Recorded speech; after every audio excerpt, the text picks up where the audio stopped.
ഇറക്കുന്നുണ്ട്. അതിന് ഉറക്കമെന്നില്ല, ഉണർവ് എന്നില്ല, എപ്പോഴും അത് പ്രവർത്തിച്ചുകൊണ്ടേയിരിക്കുകയാണ്. നമ്മുടെ പ്രവർത്തനങ്ങൾ ഉമ്മയുടെ വയറ്റിൽ നിന്ന് ആരംഭിച്ച് ഇങ്ങോട്ട് മരണം വരെ പ്രവർത്തിച്ചുകൊണ്ടേയിരിക്കുകയാണ്. നമ്മുടെ ജീവിതം യാസീൻ സൂറത്തിൽ ഇലൈഹി തുർജഊൻ, അല്ലാഹുവിലേക്ക് മടക്കപ്പെടുമെന്ന് ഖുർആൻ പറയുന്നുണ്ട്. ഇലൈഹി മർജിഉകും ജമീഅ, നിങ്ങളെല്ലാവരുടെയും മടക്കിപ്പോക്ക് അല്ലാഹുവിലേക്കാണ്. റബ്ബിലേക്ക് മടങ്ങിപ്പോകേണ്ട നമ്മൾ അതിന് ഒരുക്കം നടത്തിയവരാകണം. ഒരു ചെറുപ്പക്കാരൻ കാബയുടെ മുറ്റത്ത് നിന്ന് നെഞ്ചത്തടിച്ച് പൊട്ടിക്കരയുകയാണ്. കൂടിയ നാട്ടുകാർ ചോദിക്കുകയാണ്, ആരാണവൻ? വലിയ തമ്മാടിയാണോ, ധിക്കാരിയാണോ, വ്യഭിചാരിയാണോ? ഇങ്ങനെയും കരയാൻ അവൻ ചെയ്ത തെറ്റെന്തായിരിക്കും? പൊട്ടിക്കരഞ്ഞുകൊണ്ട് അല്ലാഹുവോട് ചോദിക്കുകയാണ്, പടച്ചോനെ, എന്നെ നീ നരകത്തിലിട്ട് ചുട്ടുകരിക്കുമോ അല്ലാഹ്? ഇത് പറഞ്ഞുകൊണ്ട് കരയുകയാണ് ഒരു ചെറുപ്പക്കാരൻ. ആളുകളെല്ലാവരും കൂടി ചെറുപ്പക്കാരനെ വന്ന് വിളിച്ചു ഉണർത്തി. വിളിച്ചു നോക്കുമ്പോൾ ആരാണ് ഈ ചെറുപ്പക്കാരൻ? തെമ്മാടിയല്ല, കുറ്റവാളിയല്ല. എല്ലാ പകൽ സമയങ്ങളിൽ സുന്നത്ത് നോമ്പെടുക്കുകയും രാത്രി മുഴുവനും നിസ്കരിക്കുകയും ഒരു ദിവസത്തിൽ 1000 റക്അത്ത് സുന്നത്ത് നിസ്കരിക്കുന്ന മഹാനാണ്. ഫാത്തിമ ബീവിയുടെ പേരക്കുട്ടിയാണ്. കഅബയുടെ മുറ്റത്തിൽ നിന്നിട്ട് നിലവിളിച്ചുകൊണ്ട് പൊട്ടിക്കരയുന്നത്, അതുഹ്രീകുനി ഫിന്നാരി യാ ആയത്തൽ മുനാ ഫഅൈന റജാഇ ഹുമ്മ ഐന മഖാഫതി. അല്ലാഹുവേ, എന്നെ നീ നരകത്തിലിട്ട് ശിക്ഷിച്ചു കളയുമോ? നിന്നിൽ ഞാൻ വിശ്വാസമർപ്പിച്ചിട്ടുണ്ട്, പ്രതീക്ഷ വെച്ചിട്ടുണ്ട്. നീ എന്നെ നരകത്തിലിട്ട് കരിച്ചാൽ നിന്നിലേൽപ്പിച്ചത്, നിന്നിൽ വിശ്വസിച്ചത്, നിന്റെ കാരുണ്യത്തിൽ പ്രതീക്ഷിച്ചത് എവിടെ പോകും? അല്ലാഹുവേ, എന്നെ നീ നരകത്തിലിട്ട് കരിക്കുമോ? ആരാണ്? ഫർളുകൾ കഴിഞ്ഞ് ദിവസത്തിൽ 1000 റക്അത്ത് സുന്നത്ത് നിസ്കരിക്കുന്ന മഹാനാണ്. പൊട്ടിക്കരഞ്ഞുകൊണ്ട് കഅബയുടെ മുറ്റത്ത് ദിവസത്തിൽ 1000കണക്കിന് തെറ്റ് ചെയ്യുന്ന നമുക്ക് അല്ലാഹുവിനോട് ദുആ ചെയ്തിട്ട് വന്ന് പൊട്ടിക്കരയാൻ, അല്ലാഹുവിന്റെ മുമ്പിൽ ഒന്ന് കണ്ണുനീരൊഴുക്കാൻ, ലാ യലിജുൻ നാറ അഹദും മഖാമിൻ ഖശിയത്തില്ലാഹ്. അല്ലാഹുവിനെ ഓർത്ത് കരഞ്ഞവർ നരകത്തിൽ കടക്കുകയില്ല, അവർ നരകക്കാരല്ല. എല്ലാ പ്രശ്നങ്ങൾക്കും പ്രതിസന്ധികൾക്കുമുള്ള പരിഹാരം ദുആയാണ്. അദ്ദുആഉ സിലാഹുൽ മുഅ്മിന്, മുഅ്മിനായ മനുഷ്യന്റെ ആയുധം ദുആയാണ്. കരഞ്ഞുകൊണ്ട് അല്ലാഹുവിനോട് ദുആ ചെയ്യൽ പരിഹാരമാണ്. രോഗത്തിനുള്ള പരിഹാരം അതാണ്, ടെൻഷനിലുള്ള പരിഹാരം അതാണ്, എല്ലാത്തിനുമുള്ള പരിഹാരം അതാണ്. ഹിസാബില്ലാതെ സ്വർഗത്തിൽ പോകാൻ ചെയ്യേണ്ട അമല് ദുആയാണ്. ദുആ ചെയ്ത ആളുകൾ മഹ്ശറയിൽ നിൽക്കുമ്പോ അല്ലാഹു വിളിച്ചു ചോദിക്കുന്നു, അല്ല അടിമകളെ, ഞാൻ നിങ്ങളോട് ദുആ ചെയ്യാൻ പറഞ്ഞു, നിങ്ങൾ ദുആ ചെയ്തോ? ആ സമയത്ത് അവർ പറയുകയാണ്, അല്ലാഹ് നിങ്ങൾ ധാരാളം ദുആ ചെയ്തു, ഞങ്ങളുടെ ദുആക്ക് നീ ഉത്തരം തന്നില്ല. അപ്പോഴാണ് അല്ലാഹു വിളിച്ചു പറയുന്നത്, അടിമകളെ, ആരുടെ ദുആക്കാണ് ഞാൻ ഉത്തരം തരാത്തത്? അവർ ഇങ്ങോട്ട് വാ, നിങ്ങളെല്ലാം ഹിസാബില്ലാതെ സ്വർഗത്തിൽ കടന്നോളി, നിങ്ങളുടെ ദുആക്ക് ഉത്തരം ഞാൻ ഇപ്പോൾ തരുന്നു എന്ന് പറയുമ്പോ ഔലിയാക്കൾ കരയുന്നു, സ്വാലിഹീങ്ങൾ കരയുന്നു, മുഅ്മിനീങ്ങൾ കരയുന്നു. എന്തിനാണ് അല്ലാഹ് ഞങ്ങളുടെ ദുആക്ക് നീ ഉത്തരം തന്നത്? എന്തിനാണ് ഞങ്ങളുടെ ദുആ സ്വീകരിച്ചത്? ഞങ്ങളുടെ ദുആ സ്വീകരിക്കാതെ മഹ്ശറയിലേക്ക് ഞങ്ങളുടെ ദുആ നീ വെച്ചിരുന്നെങ്കിൽ 1000കണക്കിന് കൊല്ലം ഹിസാബിന് വേണ്ടി സമയം ചെലവഴിക്കാതെ സ്വർഗത്തിലേക്ക് പോകാനുള്ള അവസരമാകുമായിരുന്നല്ലോ. എന്തിന് ഞങ്ങളുടെ ദുആ സ്വീകരിച്ചു എന്ന് ചോദിച്ചിട്ട് സ്വാലിഹീങ്ങൾ മഹ്ശറയിൽ കരയുമെന്നാണ് ഇമാം ഗസാലി റളിയല്ലാഹു അൻഹു ഉദ്ധരിക്കുകയാണ്. ദുആ ചെയ്തിട്ട് ഉത്തരം കിട്ടിയില്ലെങ്കിൽ സന്തോഷിക്കുക. കാരണം അല്ലാഹുവിന് ഇഷ്ടമുള്ള ചിലരുടെ ദുആകൾ അല്ലാഹു മഹ്ശറയിലേക്ക് നീട്ടിവെക്കുകയാണ്. സ്വലാത്തിന് പോയി, സിയാറത്തിന് പോയി, വെള്ളിയാഴ്ചകളിൽ ദുആ ചെയ്തു, ദുആക്ക് ഉത്തരം കിട്ടിയില്ല, നേർച്ച വെച്ചു, ഫലിച്ചില്ല. കരഞ്ഞു ദുആ ചെയ്തു, സങ്കടം വിട്ടുമാറിയില്ല, രോഗം വിട്ടുമാറിയില്ല. എന്നാൽ നമ്മളാരും അല്ലാഹുവിന്റെ റഹ്മത്തിന് തൊട്ട് ദൂരത്തായവരല്ല. നമ്മളോട് അല്ലാഹുവിന് ഇഷ്ടമുള്ളത് കൊണ്ട്, നമുക്ക് പെട്ടെന്ന് സ്വർഗം തരാനുള്ളത് കൊണ്ട് നമ്മുടെ ദുആക്ക് അല്ലാഹു ഉത്തരം ചെയ്യാതെ മാറ്റിവെക്കുകയാണ്. അല്ലാഹുവേ, ഞങ്ങളെ നീ രക്ഷപ്പെടുത്തണേ അല്ലാഹ്. ഓരോ ദുആക്കും കൂലിയുണ്ട്. ഹജ്ജിന് ചെയ്യാൻ വേണ്ടി ദുആ ചെയ്തപ്പോ മനസ്സറിഞ്ഞുകൊണ്ട് ആമീൻ ചൊല്ലിയവർ ഹജ്ജിന് ചെയ്യാതെ, ഹജ്ജ് ചെയ്യാതെ മരിച്ചാൽ, ഉംറക്ക് ദുആ ചെയ്യുമ്പോ ദുആ ചെയ്തു, ആമീൻ പറഞ്ഞു, ഉംറ ചെയ്യാൻ കഴിഞ്ഞില്ല. മഹ്ശറയിൽ അവന്റെ കിതാബുകൾ എടുത്തു നോക്കുമ്പോ 10ഉം 15ഉം ഹജ്ജ്, 35ഉം 45ഉം ഉംറ. അല്ലാഹുവിനോട് അടിമകൾ ചോദിക്കുകയാണ്, പടച്ചോനെ, ഞാനൊരു ഹജ്ജും ചെയ്തിട്ടില്ല, ഞാൻ നിന്റെ കഅബ കണ്ടിട്ടില്ല, പിന്നെങ്ങനെ എന്റെ ലിസ്റ്റിൽ 15 ഹജ്ജ്, 25 ഉംറ? അല്ലാഹു മറുപടി കൊടുക്കുകയാണ്, അല്ല മനുഷ്യ, ഖൽബ് നിറയെ നീ കഅബ കാണാൻ ദുആ ചെയ്തില്ലേ? ഹജ്ജിന് പോണെന്ന് ദുആ ചെയ്തപ്പോ നീ ആമീൻ പറഞ്ഞില്ലേ? നിന്റെ മനസ്സ് ഒരു കൊതി വന്നില്ലേ? ആ കൊതി പൂർത്തിയാവാത്തതിന് സ്വീകരിക്കപ്പെട്ട ഹജ്ജിന്റെ പ്രതിഫലം ഞാൻ നിനക്ക് ഓഫർ തന്നിരിക്കുകയാണ്. കാരണം നീ നല്ല മനസ്സോടെ ആമീൻ ചൊല്ലി. അങ്ങനെ നിയത്താക്കുക. എങ്ങനെ?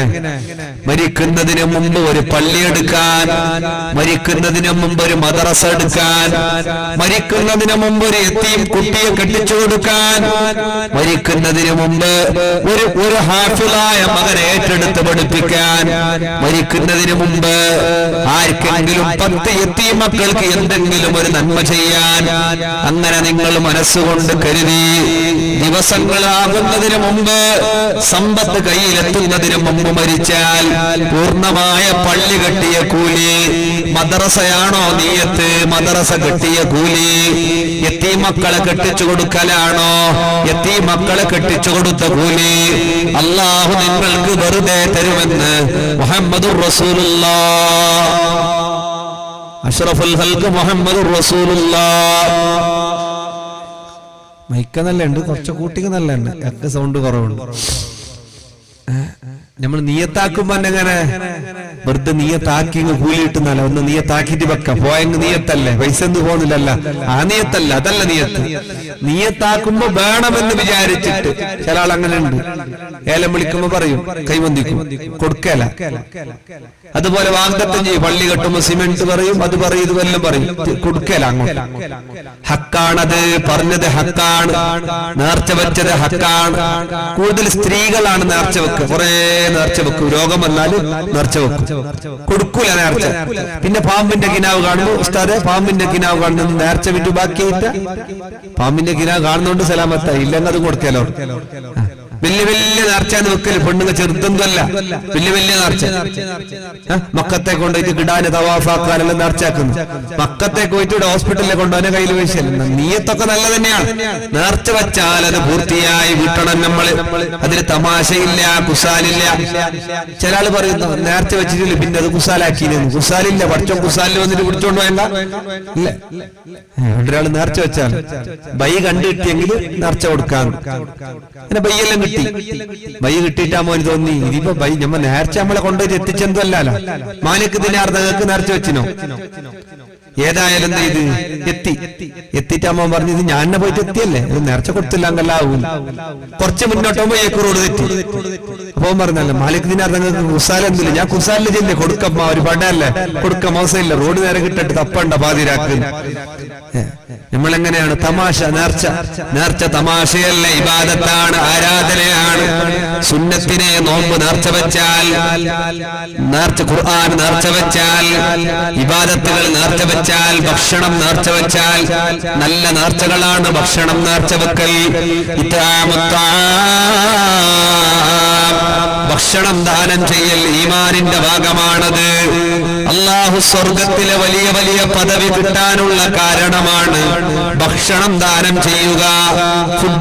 ഫുഡ് ധാരാളം ദാനം ചെയ്യണം. അല്ലാഹു മറ്റൊരാളുടെ കൂടെ ഭക്ഷണം കഴിച്ചതിന് ചോദ്യം ചെയ്യൂല. മുഹമ്മദുർ റസൂലുള്ളാഹ്. നമ്മുടെ വീട്ടിൽ ബിരിയാണി ഉണ്ടാക്കി, ഒന്ന് പാവപ്പെട്ടവർക്ക് കൊടുത്തയച്ചു, അയൽവാസികൾക്ക് കൊടുത്തയച്ചു.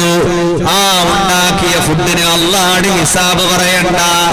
നോമ്പ് തുറന്നതിന് അല്ലാഹുവിന്റെ ഹിസാബ് പറയണ്ട.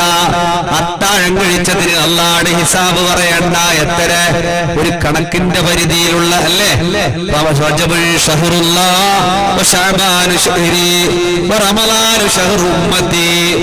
നല്ലോണം തിന്നുമ്പോ ഒരു ഉസ്താദ് പറഞ്ഞത്ര ബാലക്കാരനോട്, എന്താ നീ ഇങ്ങനെ തിന്നെങ്കിൽ എന്താവും എന്നല്ല ചോദിക്കുമ്പോ അവൻ പറയുന്നു, ഉസ്താദെ നിങ്ങൾക്ക് ഹദീസ് അറിയല്ലേ, റമളാനു ശഹ്റു ഉമ്മത്തി, എന്റെ ഉമ്മത്തികൾ അടിച്ചു തിന്നേണ്ട മാസാണ് ഇത് റമളാൻ എന്ന് റസൂലുള്ളാഹി പറഞ്ഞു. പിന്നെ നിങ്ങൾ കൺട്രോൾ ആക്കുന്ന എന്തിനാണ്? ബാലക്കാരന്റെ ചോദ്യം. നല്ലോണം തിന്നാനുള്ളതല്ല, അല്ലാഹുവിന്റെ സ്വഭാവമാണ് ഭക്ഷണം കുറക്കുക. അല്ലാഹ്ക്ക് ഭക്ഷണമില്ല, മലക്കുകൾക്ക് ഭക്ഷണമില്ല. അല്ലാഹുവിന്റെ പാവങ്ങളുടെ പട്ടിണിയുടെ വില അറിയാനും അല്ലാഹുവിലേക്ക് ഒരു മനുഷ്യൻ എടുക്കാനും വേണ്ടി ഭക്ഷണം കുറക്കണം.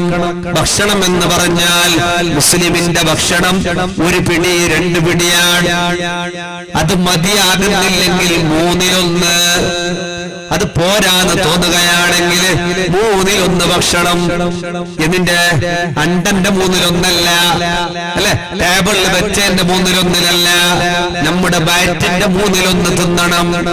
1/3 ഭക്ഷണം, 1/3 വെള്ളം, 1/3 ശ്വാസത്തിന് വേണ്ടി ഒഴിച്ചിടണം എന്നാണ്. പണ്ടൊരാൾ പറഞ്ഞാൽ കുറച്ച് എന്തെങ്കിലും കുറച്ച് ജാഗ ഉണ്ടാകും. ഇല്ല ജാഗില്ല, അല്ല ബെർലിട്ടിട്ട് നോക്ക് കുറച്ച് ജാഗ ഉണ്ടാകും. ഓൻ പറഞ്ഞാൽ ബെർലിടുന്ന എത്ര ജാഗ ഇടുന്ന ഞാൻ ഒരു മൈസൂർ വാക്കതൊന്നല്ല, ഞാൻ ബെർലിടാനും ജാഗയില്ല. ആ രൂപത്തിലല്ല ഭക്ഷണം. മുഅ്മിനിന്റെ ഭക്ഷണം 2 നേരമാണ്, ഒന്ന് രാവിലെ, ഒന്ന് രാത്രി. 2 ശരിയായ ഭക്ഷണം. ഒന്ന് ബ്രേക്ക്ഫാസ്റ്റ്, നോമ്പുള്ള ആളുകൾക്ക് അത്താഴം. അല്ല, നോമ്പുള്ള ആള് നോമ്പ് തുറക്കൽ, നോമ്പില്ലാത്ത ആളുകൾ വൈകുന്നേരം. രാവിലത്തെ ബ്രേക്ക്ഫാസ്റ്റ് ഒഴിവാക്കാൻ പാടില്ലെന്നാണ്. ഈ 2 ഭക്ഷണം ബറക്കത്തുള്ള ഭക്ഷണമാണ്. ഒന്ന് രാത്രിയുടെ ഭക്ഷണം, ഒന്ന് രാവിലത്തെ ഭക്ഷണം. ഉച്ചയുടെ നമ്മളെല്ലാരും പറയും ഉച്ചക്ക് നല്ലോണം തിന്നണം, മോന്തിക്ക് തിന്നില്ല, അത് ശരിയല്ല, ശരിയായ വശമല്ല. രാവിലെ കഴിക്കണം. രാവിലെ വൈകിട്ട് ഫുഡ് കഴിക്കാൻ തുടങ്ങിയാൽ അൾസർ വരും, ഗ്യാസ്ട്രിക് സംബന്ധമായ രോഗം വരും, ബുദ്ധിമുട്ട് വരും, തളർച്ച വരും, പെട്ടെന്ന് വാർദ്ധക്യം വരും, പെട്ടെന്ന് വയസ്സായ പോലെ ആരോഗ്യം നഷ്ടപ്പെടും. രാവിലത്തെ ബ്രേക്ക്ഫാസ്റ്റ്. എക്സാം ഉണ്ടെന്നൊക്കെ പറഞ്ഞ് ചില വീട്ടിൽ നിന്ന് മക്കളൊക്കെ പെട്ടെന്ന് പടപടച്ചിട്ട് രാവിലെ ബ്രേക്ക്ഫാസ്റ്റ് കഴിക്കാതെ പോകാൻ പാടില്ല. തലച്ചോറിന്റെ പ്രവർത്തനങ്ങൾക്ക് വരെ കോട്ടം പറ്റാം. ടെൻഷനുകളും അമിതമായ ടെൻഷൻ, വയറ്റിൽ ഫുഡില്ലാത്ത അവസ്ഥയിലാണ്. ടെൻഷൻ എടുക്കൽ മക്കള് എക്സാമിന് വളരെ വളരെ ബുദ്ധിമുട്ടും ത്യാഗങ്ങളും സഹിച്ചുകൊണ്ട് ഫുഡ് എടുക്കാതെയാണ് പോയതെങ്കിലും ബുദ്ധിമുട്ടാണ്. തലകറക്കവും രോഗങ്ങളും. അതുപോലെ പെൺകുട്ടികളാണെങ്കിൽ അവർ വയറ് സംബന്ധമായ സംബന്ധമായ ബുദ്ധിമുട്ടുകൾക്കൊക്കെ കാരണമാണ്.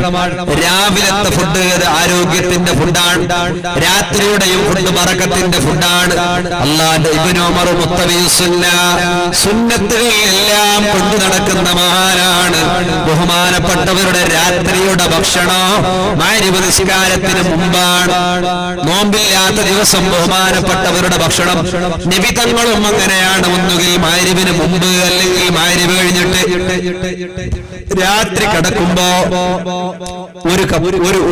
ഒരു പാത്രം, ഒരു ഗ്ലാസ് പാല്, ചിലപ്പോൾ മുഹമ്മദുർ റസൂലുള്ളാഹ് നബി തങ്ങൾ രാത്രി കിടക്കുമ്പോ ഒരു ഗ്ലാസ് പാല് കുടിക്കും. ഭക്ഷണങ്ങളിൽ ഏറ്റവും നല്ല ഭക്ഷണം പാലാണെന്ന് മുഹമ്മദുർ റസൂലുള്ളാഹ് സ്വല്ലല്ലാഹു അലൈഹി വസല്ലം. വീട്ടിലേക്ക് അതിഥികൾ വന്നാൽ പോലും അത് തന്നെയാണ് കൊടുക്കേണ്ടത്. പാലാണ്. വീട്ടിൽ പൊലകുടിന്റെ അന്ന് കാച്ചുന്നത് പാലാണ്. ചില ആളൊക്കെ ചോദിക്കും, എന്തിന് പാല് കാച്ചുന്നു? ഹൈന്ദവ സംസ്കാരം അല്ല, ഒരു ഹൈന്ദവ സംസ്കാരവുമല്ല. ഭക്ഷണത്തിൽ ഏറ്റവും നല്ല ഭക്ഷണം പാലാണെന്ന് മുഹമ്മദുർ റസൂലുള്ളാഹി. ഏറ്റവും നല്ല ഭക്ഷണമാണ് ഒരു വീട്ടിൽ ആദ്യമായിട്ട് ചൂടാക്കേണ്ടത്. വീട്ടിൽ പാല് ചൂടാക്കൽ ഹൈന്ദവ സംസ്കാരമല്ല. പാലാണ് ബറക്കത്തുള്ള ഭക്ഷണമാണ്. വന്നവർക്ക് ആദ്യം നബിയെ വീട്ടിലേക്ക് വന്ന അതിഥികൾക്ക് എന്ത് കൊടുക്കണമെന്ന് ചോദിച്ചതിന് റസൂലുള്ളാഹിന്റെ മറുപടി അല്ലബനു വത്തംറു, ഈത്തപ്പഴവും പാലും കൊടുക്കണേ മുഹമ്മദുർ റസൂലുള്ളാഹ് സല്ലല്ലാഹു അലൈഹി വസല്ലം. നല്ല പാല്, നാടൻ പാല് വളരെ ഖൈറാണ്, വളരെ നല്ലതാണ്. ഉമ്മയുടെ മുലപ്പാലാകുന്ന പൊന്നുമക്കൾക്ക് കൊടുക്കുന്ന പാല് ചൂടാറിയ പാലാണ്. തിളപ്പിച്ച പാലിനേക്കാളും മഹത്വമുള്ള ഹൗലൈനി കാമിലീൻ. ഖുർആൻ പറഞ്ഞ 2 കൊല്ലക്കാലം ഉമ്മമാർ കൊടുക്കേണ്ട മുലപ്പാല് വളരെ പുണ്യമുണ്ട്. ഇമാം ഷാഫിഈ തങ്ങളുടെ ഉമ്മ 2 കൊല്ലക്കാലം ഇമാം ഷാഫിഈ തങ്ങൾക്ക് മുലയൂട്ടിയിട്ട് വുളു എടുക്കാതെ ഒരൊറ്റ തവണയും മുലയൂട്ടിയിട്ടില്ല. അതാണ് ഇമാം ഷാഫിഈയുടെ ബുദ്ധിയുടെ രഹസ്യം. ഷഹീദേ മില്ലത്ത് ടിപ്പു സുൽത്താനിന്റെ ഉമ്മ 2 കൊല്ലക്കാലം മുലപ്പാല് നൽകിയിട്ട് വുളു ഇല്ലാതെ ഹൈദർ അലിയുടെ ഭാര്യ ടിപ്പു സുൽത്താനിന്റെ ഉമ്മ ഒരൊറ്റ തവണയും ടിപ്പു സുൽത്താന്റെ മുലയൂട്ടിയിട്ടില്ല. ഹൈദർ അലിയോട് വന്നിട്ട് ടിപ്പു സുൽത്താന്റെ മഹത്വം പറഞ്ഞപ്പോ ഹൈദർ അലി പറഞ്ഞ വാക്കെന്താണ്? എന്റെ മകൻ ഇത്രയല്ല, ഇതിനെ കാണും വലുതാകും. കാരണം അവന്റെ ഉമ്മ 2 കൊല്ലക്കാലം മുലയൂട്ടിയിട്ട് വുളു ചെയ്തിട്ട് ഇരുന്നിട്ടല്ലാതെ എന്റെ പൊന്നു മോൻക്ക് മുലയൂട്ടിയിട്ടില്ല. ഉമ്മമാരെ മുലയൂട്ടുന്ന നേരം വുളു ചെയ്തിട്ട് കഴുകിയിട്ട് ബിസ്മി ചൊല്ലിയിട്ട് ഇരുന്നു കൊണ്ടാണ് മുലയൂട്ടേണ്ടത്. കിടന്ന് മുലയൂട്ടരുത്, അപകടമാണ്, ബുദ്ധിമുട്ടാണ്. രാത്രികളിൽ പ്രത്യേകം സൂക്ഷിക്കണേ ഉമ്മമാരെ. മക്കൾക്ക് ഒരുപാട് മാറാവ്യാധി രോഗങ്ങൾ വരാൻ, ബുദ്ധികൂർമ്മത കുറയാൻ, പല ജാതി വിഷമങ്ങളിലെത്താൻ, ചിലപ്പോൾ തരിപ്പിൽ കയറി ജീവൻ വരെ നഷ്ടപ്പെടാൻ അവസരമാകും. കഴുകിയിട്ട് വിയർപ്പ് കഴുകിയിട്ട് വുളു ചെയ്തിട്ട് മുലയൂട്ടിയാൽ ഈ മക്കൾ നല്ല മക്കളാകുന്നു, സാലിഹീങ്ങളാകുന്നു, അനുസരണയുള്ള മക്കളാകുന്നു. ബിസ്മി ചൊല്ലാതെ മുലയൂട്ടരുത്. അൽഹംദുലില്ലാഹ്, പിഞ്ചു മക്കൾ മുല കുടിച്ചു കഴിഞ്ഞാൽ പിന്നെ ആ ദിക്ർ ചൊല്ലാൻ മറക്കരുത്. നല്ല നല്ല ഭക്ഷണങ്ങൾ അല്ലാഹുവിന്റെ റസൂൽ മുഹമ്മദുർ റസൂലുള്ളാഹ് സല്ലല്ലാഹു അലൈഹി വസല്ലമ നമ്മുടെ ഹെൽത്ത് കാത്തു സൂക്ഷിക്കാൻ നബി തങ്ങൾ പറഞ്ഞു, രാവിലെ 7 അജ്വൈത്തപ്പഴം കഴിച്ചാൽ ലം യദുറഹു ദാലികൽ യൗം സുമ്മും വലാ സിഹ്ർ. 7 അജ്വ കഴിച്ചാൽ സിഹ്ർ ഫലിക്കൂല, കണ്ണേറ് ഫലിക്കൂല, ബുദ്ധിമുട്ട് ഫലിക്കൂല, വിഷം കയറൂല. 7 അജ്വ കഴിക്കണം. അജ്വ ഇല്ലെങ്കിൽ വേറെ ഏതെങ്കിലും ഈത്തപ്പഴം കഴിക്കുന്നത് നല്ലതാണ്. നിങ്ങൾ രാവിലെ അല്ലാഹുവിന്റെ റസൂൽ പറയുന്നു, രാവിലെ ഈത്തപ്പഴം കഴിക്കണം. മുസ്നദിൽ കാണാം, ബഹുമാനപ്പെട്ട ഉദ്ധരിക്കുകയാണ്, നബി തങ്ങൾ പറഞ്ഞതാണ്, കൃമികളെ കൊല്ലാൻ ഈത്തപ്പഴത്തിന് വല്ലാത്ത പവറുണ്ട്. കൃമി രോഗ സംബന്ധമായ കൃമികളൊക്കെ നശിച്ചു പോകാൻ, ആവശ്യമില്ലാത്ത കൃമികൾ നശിച്ചു പോകാൻ ഈത്തപ്പഴത്തിന് സാധ്യമുണ്ട്. അക്കുലുത്തംറി അമാനും മിനൽ കൂലഞ്ച്. അബൂനായി ഉദ്ധരിക്കുന്നതിൽ കാണാം, പൊന്നു മക്കൾക്ക് വരുന്ന ഒരു തരം വയറുവേദനയാണ് കൂലഞ്ച്. ചെറിയ മക്കളിൽ ഉണ്ടാകുന്ന വയറുവേദന, അത് വിട്ടുകടക്കാനുള്ള പരിഹാരമാണ് ഈത്തപ്പഴമെന്ന് മുഹമ്മദുർ റസൂലുള്ളാഹ് അഷ്റഫുൽ ഖൽഖ് മുഹമ്മദുർ റസൂലുള്ളാഹ്. ഒരു ഈത്തപ്പഴെങ്കിൽ ഒന്ന് രാവിലെ എണീറ്റപാട് ഒരു ഈത്തപ്പഴം കൊടുക്കുക. നബി തങ്ങൾ രാവിലെ എണീറ്റപാട് കാരക്കയോ ഈത്തപ്പഴമോ വെള്ളത്തിലിട്ട് ചൂടാക്കി തിളപ്പിച്ച് അതിന്റെ വെള്ളം കുടിക്കുമായിരുന്നു. ഈത്തപ്പഴം നമ്മുടെ അമ്മായിയാണ്, അമ്മത്തുക്കും നിങ്ങളുടെ അമ്മായിയാണ്. ഈത്തപ്പഴത്തെ ബഹുമാനിക്കണമെന്ന് മുഹമ്മദുർ റസൂലുള്ളാഹ്. കഴിഞ്ഞ റമളാനിലെ മുമ്പത്തെ റമളാനിലെ ക്ലാസ്സിന് പോയപ്പോ പെണ്ണുങ്ങള് പറഞ്ഞു, ഉസ്താദ് ഈത്തപ്പഴത്തിനെ ബഹുമാനിക്കണ്ടേ? ബഹുമാനിക്കണോ? ബഹുമാനിക്കുന്നെങ്ങനെ എണ്ണലിട്ട് കാച്ചുന്നത് ശരിയല്ലല്ലേ? തമ്പുത്തർക്കത്ത് ഉണ്ടാക്കാൻ താള് ഈത്തപ്പഴം കാച്ചണ്ടെന്ന പെണ്ണുങ്ങളുണ്ടാ? പഠിച്ചവനടുത്ത് ആണുങ്ങൊന്നും മുണ്ടുന്നില്ലല്ലോ, പേടിയാന്നാനും പോയിട്ടാ മരിച്ച ചട്ടത്തിൽ കിട്ടും. ഇപ്പൊ എന്തെങ്കിലും ഇവിടെ അങ്ങനെ പറയലുണ്ടാ പെണ്ണുങ്ങ ഈത്തപ്പഴം കാച്ചാൻ പാടില്ല?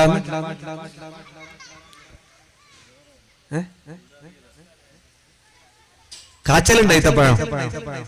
ഉണ്ടാ? ചില പെണ്ണുങ്ങൾ, വയസ്സുള്ള പെണ്ണുങ്ങളൊന്നും ഈത്തപ്പഴം കാച്ചാൻ സമ്മതിക്കൂല, ബഹുമാനിച്ചിട്ട്. ഈത്തപ്പഴത്തോടുള്ള അങ്ങനെയില്ല, അങ്ങനെ ബഹുമാനിച്ചിട്ട് തിന്നാൻ പാടില്ല, അത് കാഷ്ടായിട്ട് പോകുന്നില്ലേ? ബഹുമാനിച്ചിട്ട് വെക്കുകയാണെങ്കിൽ അങ്ങനെയൊന്നുമില്ല. ഈത്തപ്പഴം കാച്ച നിമിത്തങ്ങൾ എന്താകുമായിരുന്നു?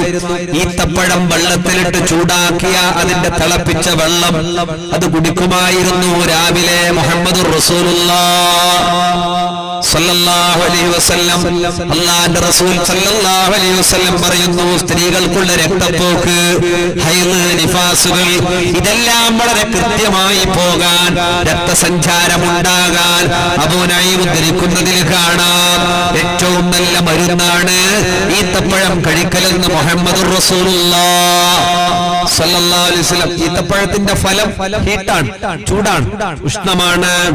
ഒരുപാട് നന്മകളുണ്ട്.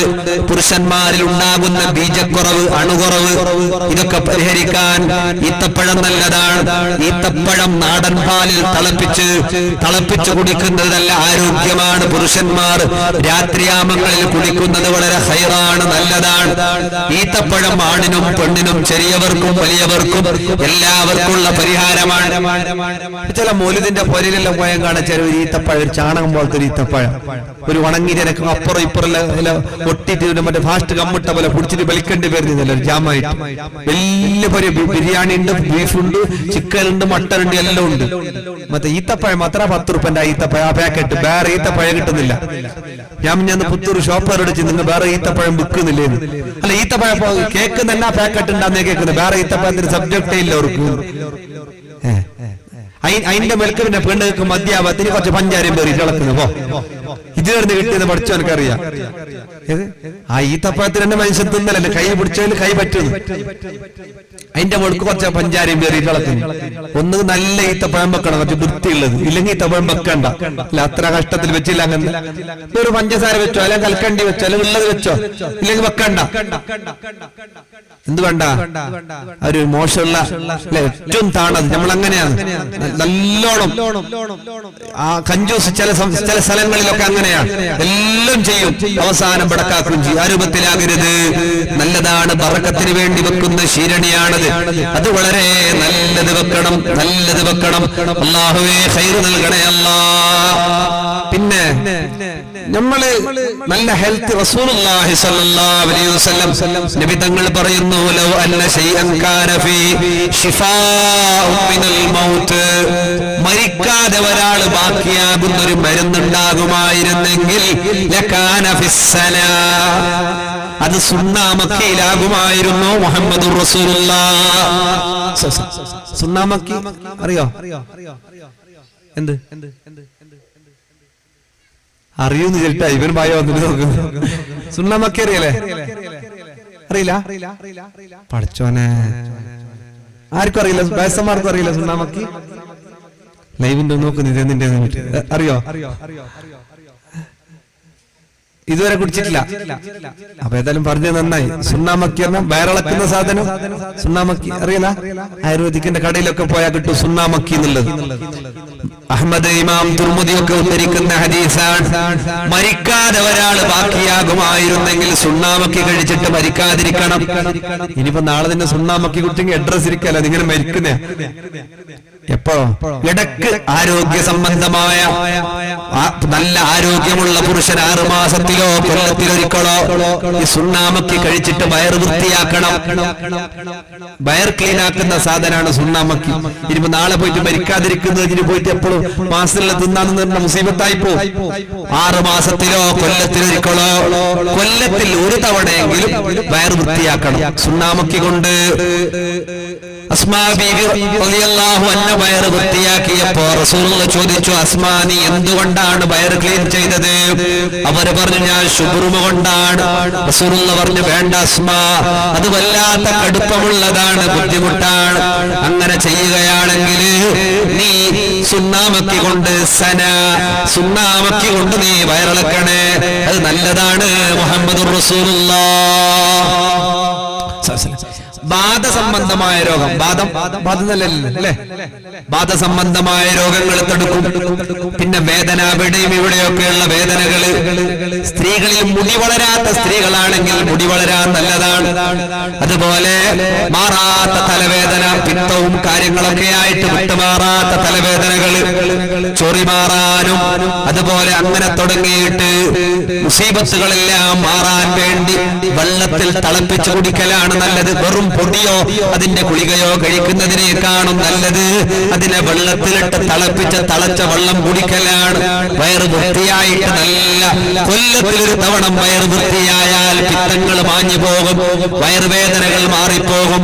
അൾസർ സംബന്ധമായ രോഗങ്ങൾ, വയറ് സംബന്ധമായ, ഗഡ്ഡ സംബന്ധമായ, മുഴ സംബന്ധമായ രോഗങ്ങൾ, ഇതെല്ലാം വിട്ടുമാറാൻ ഇത് പരിഹാരമാണെന്ന് ഹബീബ് റസൂലുള്ളാഹി സ്വല്ലല്ലാഹു അലൈഹി വസല്ലമ. അങ്ങനെ ഒരുപാട് കാര്യങ്ങളുണ്ട്. സഫർ ജെല്ല് ഒന്ന് രണ്ടും കൂടി പറഞ്ഞു നിർത്തുക, ഇടയ്ക്ക് ഒരു ബർക്കത്തിന് വേണ്ടിയാണ്. സഫർ ജെല്ല് കടിച്ചാൽ റസൂലുള്ളാഹി പറയുകയാണ്, ഫഇന്നഹാ തശുദ്ദുൽ ഖൽബ്, നല്ല ഉറച്ച ഹൃദയമാണ് അവനിക്ക്. അറ്റാക്ക് വരൂല, ബ്ലോക്ക് വരൂല, ബുദ്ധിമുട്ട് വരൂല. ധാരാളം സഫർ ജെല്ല് അല്ല, സഫർ ജെല്ലി അറിയില്ലേ? പഠിച്ചവന് വീട്ടവർക്ക് എന്തോ അറിയില്ലല്ലോ. അറിയാലേ സഫർ ജെല്ലി? അറിയാല? അറിയുന്ന തലയങ്ങ് മാറ്റണം. അപ്പൊ ഒരു സമാധാനം, നിങ്ങൾക്ക് ഒരു അർത്ഥായിക്കൊണ്ട് ഞാൻ ചെല്ലുന്നത് നിങ്ങൾക്ക് എന്താന്ന് അർത്ഥായിക്കൊണ്ട്. ഞാൻ കുറെ അങ്ങ് കൊല്ലത്ത് നിന്ന് പറഞ്ഞല്ലേ, ഞാൻ പമ്മലിന്റെ ആള്, നാട്ടിന്റെ ആള്, അങ്ങനെ നമ്മളെ ഭാഷയിലെ എടുക്കൽ മിസ്സാക്കുന്നതാണ്. സഫർ ജെല്ലി കഴിച്ചാൽ റസൂലുള്ളാഹി പറയുകയാണ്, ഹൃദയം നല്ലോണം ചിരിച്ചോളി. ലൈവിന്റെ ആള് വരുന്നു അല്ലെ, നിങ്ങളെ കുടുംബക്കാരിലെ ഗൾഫിൽ നിന്ന് കാണുന്നേ ഉണ്ടാവും. നല്ല കറക്റ്റ് ചിരിച്ചിട്ടല്ലേ. നല്ലതാണ്. റസൂലുള്ളാഹി പറയുന്നു, നല്ല ഉറച്ച ഹൃദയം, നല്ല മനസ്സ് വിശാലമാകുന്നു. നല്ല മനസ്സ്, നല്ല സന്തോഷമുള്ള മനസ്സ്, സമാധാനമുള്ള മനസ്സ്. പിന്നെയോ മൂന്നാമത് ഇമാം നസായി തങ്ങൾ ഉദ്ധരിക്കുന്ന ഹദീസാണ്. റസൂലുള്ളാഹി പറഞ്ഞു, നെഞ്ഞിലെ അസ്വസ്ഥതകൾ അതുമൂലം മാറുന്നു. ചിലർക്ക് നെഞ്ഞരിച്ചല്, നെഞ്ഞ് പൊരിച്ചരുതാ, എന്തെല്ലാം പറഞ്ഞില്ലേ, നെഞ്ഞില് ഒരു ജാതി നെഞ്ഞില് പുളിത്തേക്ക്, മണ്ണ് തേക്ക് എന്നെല്ലാം പറഞ്ഞില്ലേ. ഈ സാധനങ്ങളെല്ലാത്തിനുമുള്ള പരിഹാരമാണ് സഫർ ജെല്ല് കഴിക്കലെന്ന് മുഹമ്മദുർ റസൂലുള്ളാഹി. ഗർഭിണികൾക്ക് വളരെ നല്ല മരുന്നാണ് സഫർ ജെല്ല് കഴിക്കുക. ദാഹം പോകാൻ, വോമിറ്റ് ആകുന്നത്, ഛർദി ഇല്ലായ്മയുണ്ടാകാൻ, ഛർദിയുള്ള ആളുകൾ ധാരാളം സഫർ ജെല്ല് കഴിക്കുക. ആമാശയവും കുടലൊക്കെ വൃത്തിയാകാൻ നല്ലതാണ്. വയറ്റിൽ മുഴ, ഗഡ്ഡ സംബന്ധമായ ഗർഭപാത്രത്തിലും മറ്റുള്ള ഇടത്തും സ്ത്രീകളിലും മറ്റുണ്ടാകുന്ന മുഴകൾ, ഗഡ്ഡ എന്താ മുഴക്ക്? ഗഡ്ഡ. ഈ ഗഡ്ഡ എല്ലാത്തിനെയും വലിപ്പിക്കുന്ന സാധനമാണ് ഈ സഫർ ജെല്ല്. അത് കഴിക്കൽ നിങ്ങൾക്ക് നല്ലതാണ്. മുഹമ്മദുർ റസൂലുള്ളാഹി സല്ലല്ലാഹു അലൈഹി വസല്ലം. ഇങ്ങനെ ഒന്നും കൂടി പറയാം. അല്ലാഹുവിന്റെ റസൂൽ സല്ലല്ലാഹു അലൈഹി വസല്ലം പറയുന്നു, കൂണ് എന്ന് പറഞ്ഞാൽ എന്താ പറയല്? മഷ്റൂം എന്താ പറയല്? അളമ്പു നിലല്ലേ? അളമ്പുന്ന സംഭവം അർത്ഥമില്ലേ? എന്തുന്നാ മതി. ഈ അണമ്പു റസൂലുള്ളാഹി പറയുകയാണ്, അളമ്പുവിന്റെ വെള്ളം കണ്ണ് രോഗം. പഴയ കാലത്ത് ആളുകൾക്ക് ദീർഘകാലം കണ്ണിന് കാഴ്ചയുണ്ടാകുമായിരുന്നു. നബി തങ്ങളാണ് പറഞ്ഞത്, ഈ മഷ്റൂമിന്റെ വെള്ളം, ആ വെള്ളമെടുത്ത് കണ്ണിൽ തിളപ്പിച്ചാൽ കണ്ണ് ശുദ്ധമാകുന്നു, കണ്ണിന്റെ കാഴ്ച കൂടുന്നു, കണ്ണ് രോഗങ്ങൾക്ക് ശമനമാകുന്നു. ഇനിയിപ്പോ നാളെ കിട്ടിയ മഷ്റൂമിനെല്ലാം പിടിച്ചിട്ട് കണ്ണിലേക്ക് ഇട്ടാൽ കണ്ണിന്റെ അഡ്രസ് ഇരിക്കല്ല. മഞ്ഞളമ്പുണ്ട്, ഏത് കുമ്പിള്, കുമ്പിളല്ലേ കുമ്പിള്. ഈ സാധനം മഞ്ഞ ഒരു ചുവപ്പോട് കളറോ, അത് വിഷത്തിൻ്റെതാണ്, അത് വിഷമുള്ളതാണ്. സാധാരണ കുറച്ചു നേരം വെള്ളത്തിലിട്ടുകൊണ്ടാണിത് പാകം ചെയ്യേണ്ടത്. അത് മണ്ണിൽപ്പെട്ടതാണ്. അല്ലാഹു തആല ബറക്കത്ത് ചെയ്ത ഭക്ഷണമാണ്. മൂസാ നബിയുടെ ഖൗമിനിക്ക് അല്ലാഹു ഇറക്കി കൊടുത്ത മണ്ണ്, ആ മണ്ണിൽപ്പെട്ടതാണ് ഈ മഷ്റൂം എന്ന് മുഹമ്മദുർ റസൂലുള്ളാഹ്. അതിന്റെ ബറക്കത്ത് കിട്ടണമെങ്കിൽ റെഡിമെയ്ഡ് അല്ല, ഇടിമുട്ടും പോലെ മുളക്കുന്ന ആ സാധനം അല്ലേ, അങ്ങനെ കിട്ടിയത്. അതിൽ ബറക്കത്തുണ്ട്, അതിൽ ശിഫ ഉണ്ട്, അതിൽ ആരോഗ്യത്തിന് പരിഹാരമുണ്ട്, അനാരോഗ്യത്തിന് പരിഹാരമുണ്ട്. മുഹമ്മദുർ റസൂലുള്ളാഹ് സ്വല്ലല്ലാഹു അലൈഹി വസല്ലം. അപ്പൊ 4 കാര്യം പറഞ്ഞു. ഈത്തപ്പഴം നല്ലതാണ്, സഫർജൽ നല്ലതാണ്, അതുപോലെ നമ്മൾ മഷ്റൂം നല്ലതാണ്, എല്ലാം നല്ലതാണ്, നല്ല ഭക്ഷണങ്ങളാണ്. അതിന്റെ കൂടെ കൊല്ലത്തിൽ ഒരു തവണ വയറിളക്കുക, വയറ് വൃത്തിയാക്കുക. സുണ്ണാമൊക്കെയൊക്കെ ആയുർവേദിക് ഷാപ്പ് കടയിലൊക്കെ ചോദിച്ചാൽ കിട്ടും. ഡോക്ടറോടൊക്കെ ചോദിച്ചോളൂ, ആവശ്യമുള്ള ആളുകള്